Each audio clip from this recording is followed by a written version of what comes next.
যে দেশে দর্শকের বিচার হয় না, একটা শিশুরে মায়েরা অর্ধেক করে ফেলে, তার বিচার হয় না, তার বিচারে আদালতে রায় হইব, রায় হওয়ার পরে তারে কাঠগড়ে দাঁড়া করাইবো, তার স্বীকারোক্তি নিব, তারপরে যেদিন নিজের মেয়ের আর নিজের স্ত্রীর সাথে এরকম হবে না, ওই দিন বুঝবেন যে আসলে কত বিষয়টা কত মর্মান্তিক। আপনার সাথে কি আপনার কোনো চাচার সম্পর্ক সমস্যা, আপনার পাড়া প্রতিবেশীর সমস্যা, আপনার কাকার সমস্যা, জায়া প্রতিশোধ নিয়ে মেরালাম, কোনো সমস্যা নেই, বিচার হইব না, আপনার কোনো সমস্যা নেই।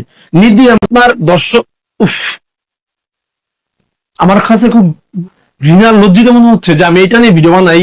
দেশে একটা প্রশাসন থাকতে, স্ট্রং প্রশাসন থাকতে, আমাদের ভাই কোনো নিরাপত্তা নাই, আমাদের বোনদের, আমাদের মায়েদের কোনো নিরাপত্তা নেই। শুধু আছে কি জানেন, বুক ভরা চেতনা, আর কোন নেতার চাটমো, কোন নেতার পিছে মনে করেন যে একটু সাডুকারিতে সাইটটা, তারপরে আমার আমার ওই ওই ওই নেতার কাছে ভালো, ওই আমি সব বিচার পাবো, আর ওই নেতার কিছু কলা যাবে না। কারণ ভাই আপনাদের আপনাদের তো ছেলেরা, আপনাদের মেয়ে ছেলেরা, আপনাদের স্ত্রীরা তো উন্নত কালচারে বড় হচ্ছে বাহিরে। ভাই আমরা তো মরলো এই দেশ, বাঁচলো এই দেশ, আমাদের এই দেশ ছাড়ার কোথাও যাওয়ার গতি নেই। এমন কিছু করেন না যাতে মানুষের মন থেকে বদ্ধ আর কষ্ট আসে।